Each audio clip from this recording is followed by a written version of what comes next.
maraming real-world applications na pwedeng pag-aralan about emulsions. Ang emulsion, by the way, ay dalawang likido na hindi nyo pwedeng pagsamahin. May mabibigay ba kayong example ng emulsion? Sige nga. Portia. Students and janitors. Portia. But it's true naman kasi, Prof. Di ba nga on an average, the human body is composed of 60% water? Class, I want a real answer. Gusto ko yung totoong example. Please, mag-isip kayo, kaya nyo yan. Magbigay kayo ng example ng dalawang liquid na hindi nyo pwedeng pagsamahin. Like tubig at langis. Come on! Kaya nyo yan.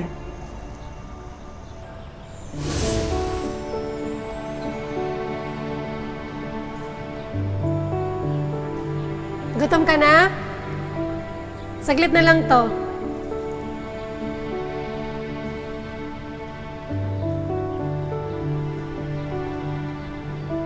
Gata!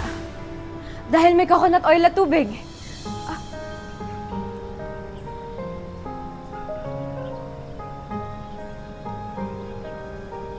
Tama. Tama ka. See? Yung sarili nating janitress.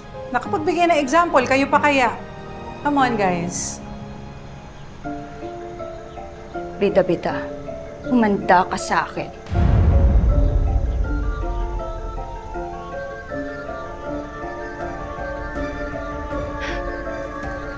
Actually, Prof, lagi niyang pinapaalala sa akin ng dad ko na not to judge anyone based on their social status.